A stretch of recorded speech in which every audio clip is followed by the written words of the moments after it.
be there in a hurry. You don't have to worry, 'cause baby, there ain't no mountain high enough. Ain't no... Et il est temps de prendre votre petite dose d'actu 100% Vendée quotidienne, votre petite dose de bonne humeur aussi, d'autant que nous sommes en milieu de semaine. Aujourd'hui, c'est mercredi.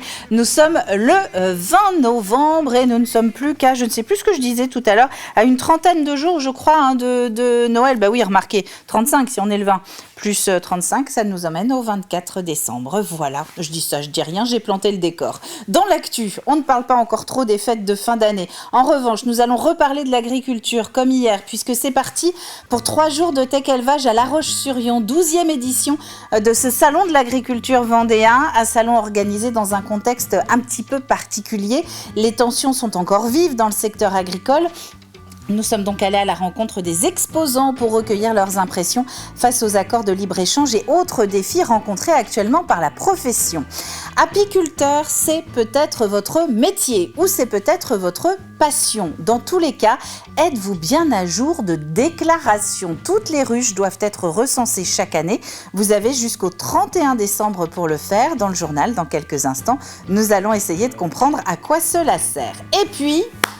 clac, clac, clac, c'est le retour en vidéo de Jean Le Cam. Alors soyez au rendez-vous, là encore en fin de journal, vous allez comprendre pourquoi je fais ça. Le skipper nous envoie des nouvelles de son Vendée Globe à bord de Tout commence en Finistère Armor Luxe. Et puis comme chaque jour, juste après, nous prendrons aussi des nouvelles des autres skippers engagés dans la course avec notre traditionnel et quotidien journal du Vendée Globe. Dans les infos pratiques de ce 20 novembre, je vous propose de parler un petit peu de météo. Faut-il? Oui, mais allez rapidement, on va laisser passer l'information. Vous allez voir la carte, tac, voilà. La météo, eh bien, il y a moins de vent, ça c'est la bonne nouvelle. Il y a moins de vent qu'hier, beaucoup moins de vent qu'hier d'ailleurs. Des températures en revanche plus basses, un ciel toujours couvert et des averses qui sont ponctuellement annoncées, notamment sur le littoral. Si on fait un flash rapide sur l'après-midi, vous allez voir que les températures ne changent pas beaucoup. On reste en deçà des 10 degrés. On va peut-être monter jusqu'à 11 du côté de l'Île-Dieu. Pour le reste, ce sera le même scénario que ce matin. Au niveau des horaires de marée, alors, on ne va pas forcément rentrer dans le détail. Vous regardez à l'écran si vous avez besoin des horaires du jour. Moi, je voudrais juste vous confirmer une information qu'on avait évoquée hier sur le plateau de la matinale, ici même. C'est qu'il y a bien une très légère différence entre les horaires de marée, qu'on les prenne au Sables-d'Olonne ou à Noirmoutier. Nous, dans la matinale de TV Vendée, on s'intéresse aux horaires des Sables-d'Olonne. Mais quand même, pour vous spécialement, j'ai regardé ce matin la comparaison avec les horaires de Noirmoutier. Au niveau de la basse mer, on a 10 minutes d'écart entre les Sables et Noirmoutier, par exemple. Sur la basse mer de 13h41 au Sable, elle sera à 13h53 à Noirmoutier. Mais là où c'est le plus significatif, c'est si on regarde plutôt la pleine mer. La pleine mer ce soir, elle est à 19h12 à Noirmoutier et à 19h53 au Sables-d'Olonne. Ça fait quand même une sacrée différence avec peu de kilomètres entre les deux. Voilà, c'était la petite info cadeau du jour. On enchaîne sur les marchés avec 3 rendez-vous, un petit coup de projecteur sur 3 communes, 3 marchés de mercredi. Nous avons tout d'abord le rendez-vous mensuel de Mouilleron Captif. C'est place de la Marelle et c'est en fin de journée de 17h à 21h. Si vous êtes dans le sud Vendée du côté de Luçon, vous avez jusqu'à 12h30 pour aller sous les halles à la rencontre de vos commerçants. Enfin, si vous êtes dans le bocage, eh bien direction les Herbiers, avec un marché couvert, ainsi que marché entre la rue de l'Église et la petite rue Saint-Blaise jusqu'à 12h30, là aussi. Pour l'éphéméride, vous pouvez souhaiter une bonne fête au Edmond ainsi qu'au Octave. Le dicton cadeau du jour à la Saint-Edmond, le temps n'est pas bon. Et puis notez que dans les anniversaires de personnalités aujourd'hui, eh bien il y a celui de Bruno Retailleau, notre actuel ministre de l'Intérieur, ancien président du Conseil général de la Vendée, ancien président de conseil régional, ancien sénateur de la Vendée. Il fête aujourd'hui ses 63 ans. On passe au journal.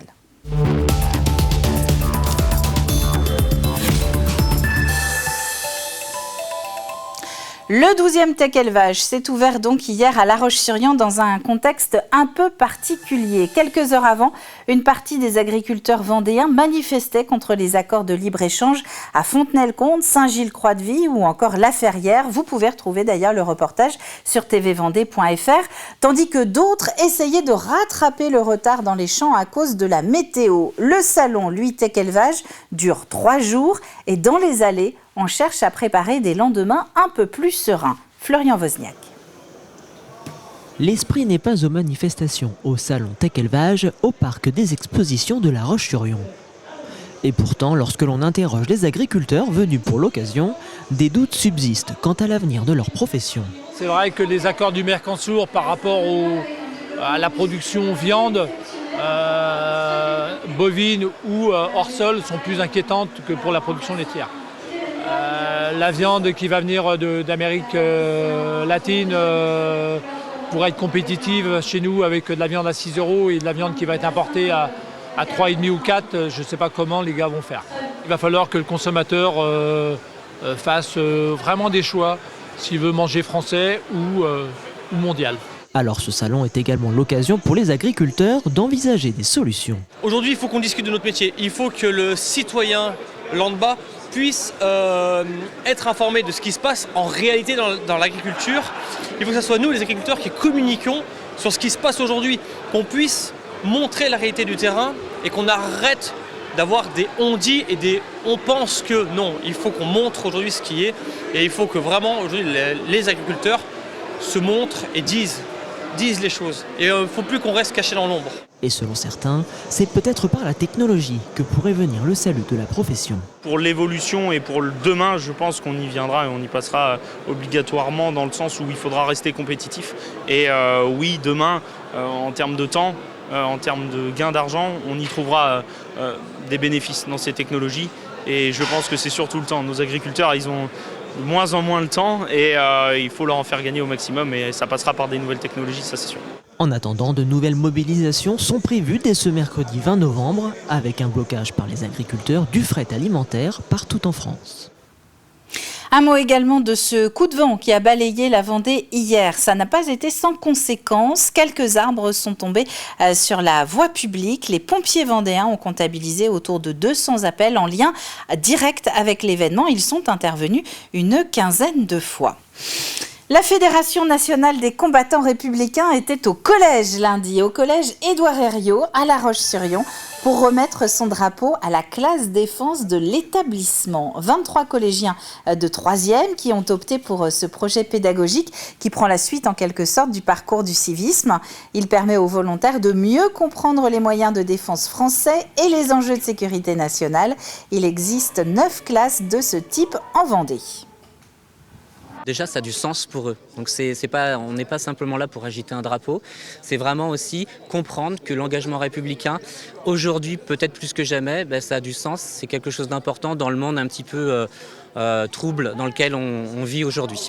Alors ce sont souvent des classes de 3e parce que c'est vrai que c'est très lié au programme Première et Seconde Guerre mondiale et puis aussi en termes de maturité aussi, on a des élèves qui ont envie de s'engager. Ils vont pouvoir poursuivre ensuite au lycée parce qu'il existe aussi des classes mémoire dans les différents lycées, alors à La Roche-sur-Yon notamment. Dans le pays de Saint-Gilles à présent, les habitants sont eux invités à découvrir le 3 décembre prochain le résultat de plus de 2 ans de recensement minutieux de la biodiversité de leur territoire. Un atlas de la biodiversité communale vient d'être réalisé. Un outil qui permet de faire un état des lieux de ce qui existe comme faune, comme flore dans votre rue. 8 atlas ont été réalisés ou sont en cours de réalisation en Vendée. Cette connaissance, elle est extrêmement intéressante et importante pour nous dans ce qu'on appelle l'aide à la décision. C'est-à-dire qu'on ne protège bien que ce que l'on ne connaît bien.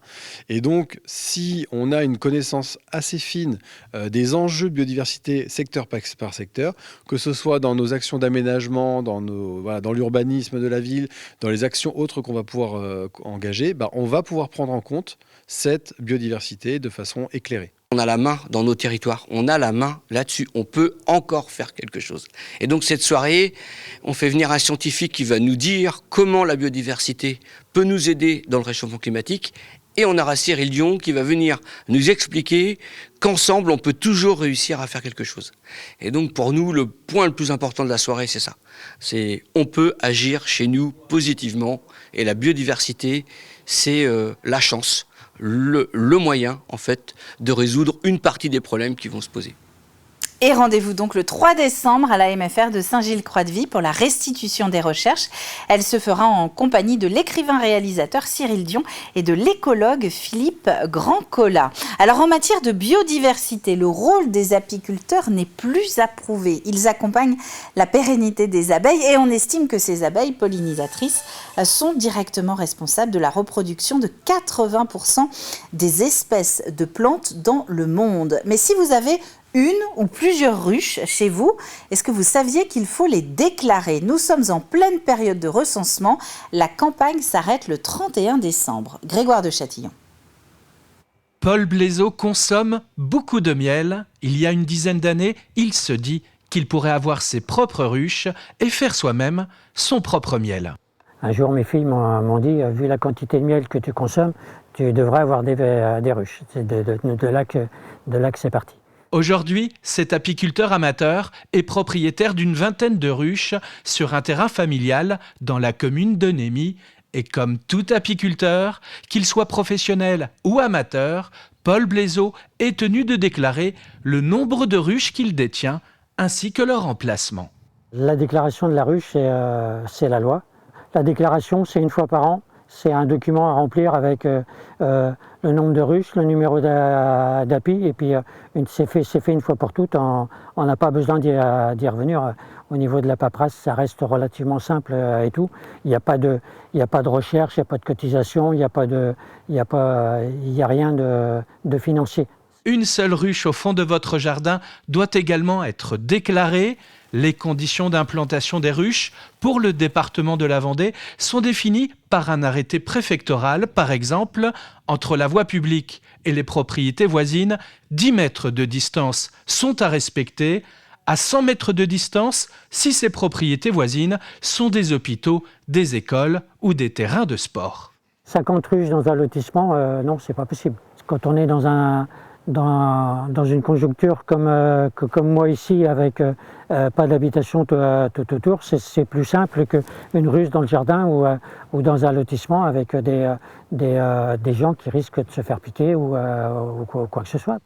Jusqu'à 50 ruches, vous êtes considéré comme un apiculteur amateur. En 2023, en Vendée, 780 déclarations étaient enregistrées par les professionnels et les amateurs pour un total de 22 587 ruches.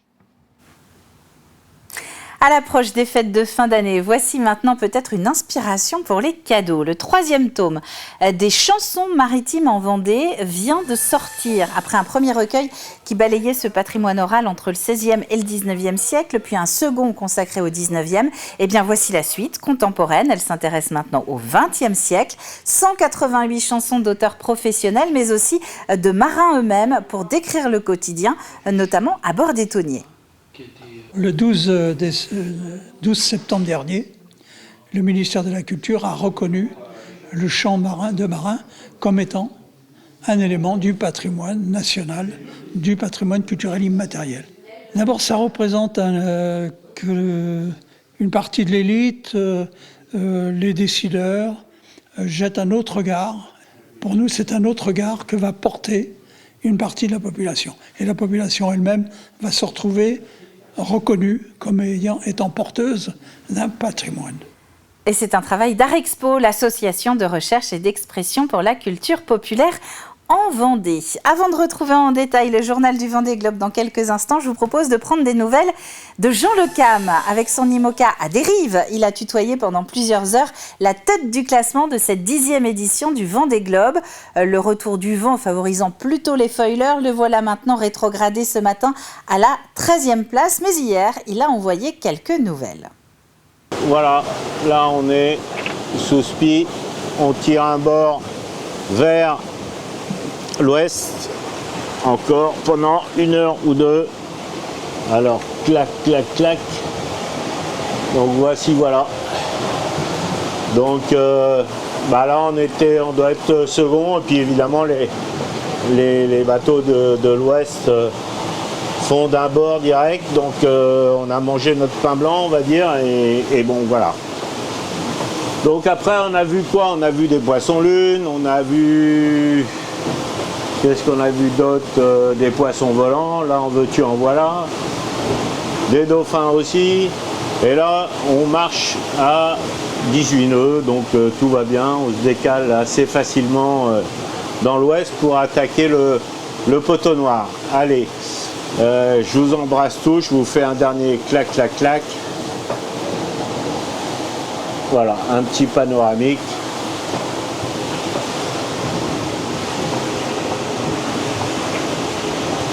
Allez, à plus.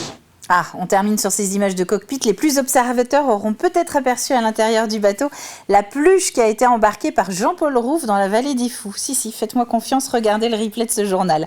La météo des prochaines heures pour bien démarrer ce mercredi. C'est un ciel couvert pour tous, mais ça ne va pas nous empêcher de bien démarrer ce mercredi. Des averses qui sont annoncées notamment sur le littoral et une nouvelle baisse des températures.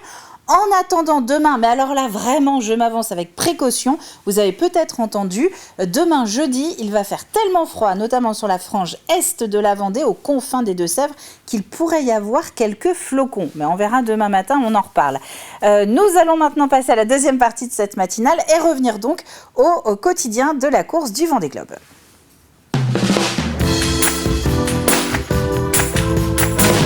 Alors que s'est-il passé pour l'ensemble de la flotte au cours des 24 dernières heures dans cette 10e édition du Vendée Globe? La réponse, c'est maintenant avec Alexandre Lenaour. L'association vendéenne des constructeurs de maisons vous présente le journal du Vendée Globe.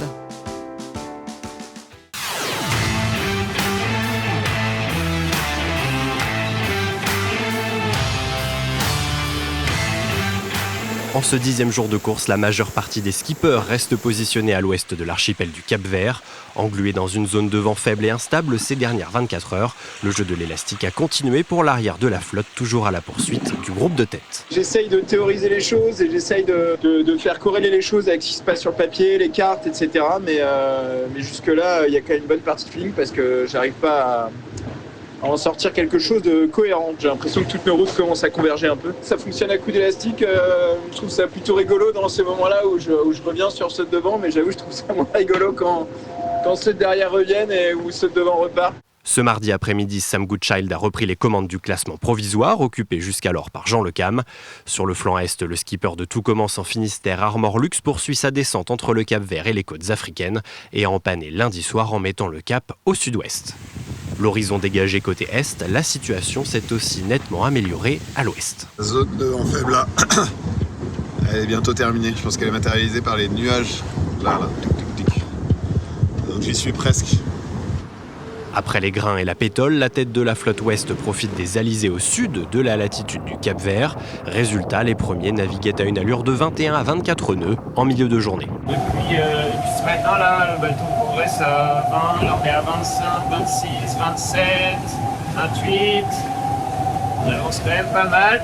La mer s'est un petit peu creusée, donc voilà, il faut trouver le bon équilibre du bateau qui des fois a tendance à s'envoler, d'autres fois il plante un peu du nez. Il faut réussir à trouver un juste équilibre. Si la flotte retrouve de la vitesse, cela pourrait bien être que temporaire. En effet, les premiers devraient atteindre le poteau noir ce mercredi à la mi-journée. Objectif des prochaines 24 heures, soigner la trajectoire pour trouver la meilleure porte d'entrée dans cette zone de convergence intertropicale qui réservera elle aussi à coup sûr son lot d'incertitudes. Le poteau noir que va aborder plus sereinement Louis Burton, le skipper de Bureau Vallée a parachevé les réparations à bord de son IMOCA après les impressionnantes fissures survenues le week-end dernier. On a fini les réparations. Voilà la version définitive. On a rajouté une planche de fibre de verre intérieur-extérieur, un bout de rail de mât boulonné intérieur-extérieur, un autre bout de rail de grand voile boulonné intérieur-extérieur, tout ça collé. Et au bout là, le scotch, c'est pas pour tenir, hein, c'est que j'ai fait un joint au Sikaflex et puis là-bas en orange de l'enduit sur le bord d'attaque des tissus de verre pour qu'avec la puissance des vagues, les tissus s'arrachent pas. Au classement de ce mardi 19 novembre, c'est donc le Britannique Sam Goodchild qui occupe la première position. Un beau cadeau pour le skipper de Vulnérable qui fête ce mardi son 35e anniversaire. Derrière, les positions se stabilisent pour les skippers en tête de la flotte ouest. Moins de 4000 séparent Samantha Davis 7e de Yannick Bestaven 9e. Dernier skipper du groupe de tête à l'ouest, Paul Meillat sur Biotherm est 13e devant Conrad Coleman engagé dans l'option Est à bord de MS Ablin. Le groupe des poursuivants se retrouve aussi dans un mouchoir de poche, à peine plus de 30 000 nautiques de différence entre Boris Herman 20e sur Malaysia Sea Explorer et Antoine Cornick 28e sur Human Immobilier. Aucun changement dans les 10 dernières positions où les écarts sont cette fois plus conséquents. La Benjamine de la flotte Violette d'Orange est 30e sur son IMOCA Devenir. Enfin, en 39e position, bonne nouvelle pour Sabol Chöverutsch. Après avoir terminé ses travaux de couture sur sa grand voile, le skipper hongrois de New Europe est reparti en course depuis lundi soir.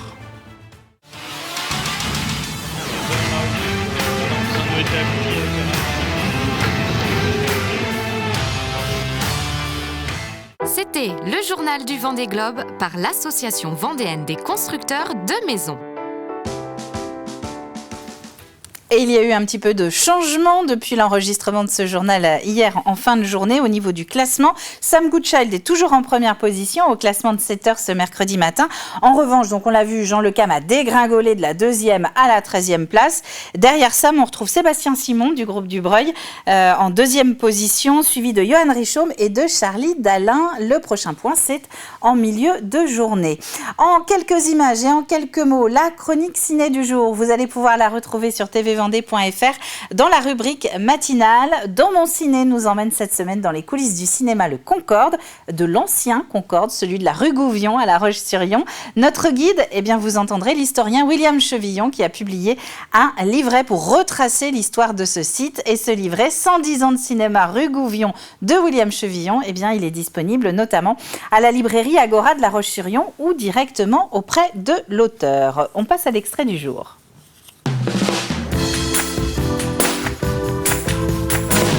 Et cet extrait du jour, eh bien, ça nous permet de rester encore un petit peu dans le Vendée Globe, mais avec un aperçu de l'hebdo du petit Vendée Globe. Vous ne le savez peut-être pas, mais depuis le départ, donc ça va faire bientôt 2 semaines, tous les mercredis, Alix Solanos va revenir avec nous et pour nous sur une semaine de course, mais à hauteur d'enfant. Donc elle va essayer de vulgariser pour tout le monde ce qui se passe à bord des différents IMOCA de la flotte de cette 10e édition du Vendée Globe. Et cette semaine, ce qui a plutôt intéressé Alix, vous allez voir, ce sont les repas pris par nos skippers depuis une semaine. Dans la famille, on est assez fan de pamplemousse. Et regardez-moi ce panier à fruits que m'a préparé Léna. Il y a des pamplemousses pour un Vendée Globe, quoi. Ça fait plaisir. Je peux le manger comme un cochon.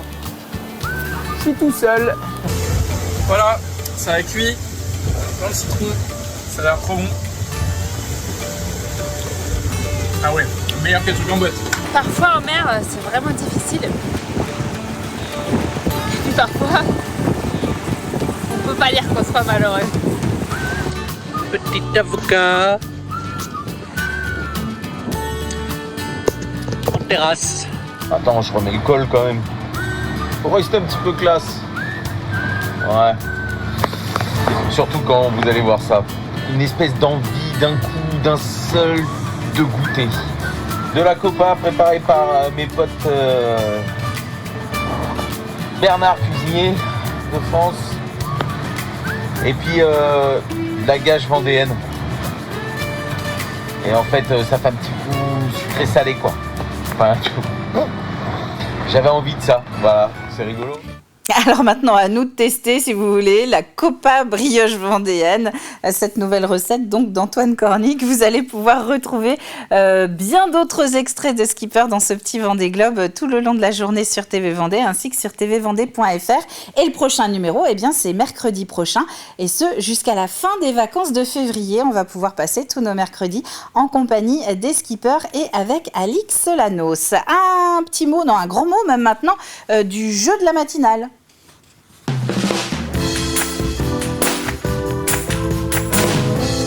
Le jeu de la matinale qui nous propose d'aller nous promener aujourd'hui et cette semaine. Vous avez jusqu'à vendredi midi pour regarder les images que nous allons diffuser dans quelques instants. Les voici qui arrivent et vous allez me dire dans quel parc de Vendée nous trouvons-nous? Il y a un petit indice d'ailleurs dans la toute première image, donc vous regarderez bien à nouveau demain puisque vous serez forcément au rendez-vous avec nous. Tiens, ben voilà l'autre indice. Et là, il y a un kiosque à musique. Ça quand même, ça devrait vous aiguiller. Dans quel parc de Vendée sommes-nous? L'endroit est accessible toute l'année. Ça, c'est l'indice du jour de ce mercredi. Et vous allez pouvoir sur tvvendée.fr à la fois poster votre réponse dans la rubrique jeu, mais aussi retrouver l'ensemble des indices de la semaine. Notre partenaire qui nous accompagne d'ici vendredi, c'est la Ferme des Coups sur la commune déléguée de Chambretot. C'est à Chambéry. Elle propose à l'un d'entre vous de repartir avec un panier garni. Et je vous rappelle que la Ferme des Coups, pour vous donner une idée du contenu du panier garni, c'est un élevage de cerfs et de partenaises. Donc il y aura un gagnant pour ce panier garni de la Ferme des Coups tiré au sort vendredi après-midi. Et moi, je vous donnerai la réponse lundi prochain dans quel parc nous sommes. Voilà, c'est la fin de cette matinale. Merci à vous d'avoir été une nouvelle fois au rendez-vous. On se retrouve demain si vous êtes d'accord. En tout cas, nous, on sera là, Antoine et moi, dès 7h en direct sur TV Vendée pour bien débuter la journée. On sera jeudi, on verra s'il y a de la neige. D'ici là, très bonne journée à vous et à demain!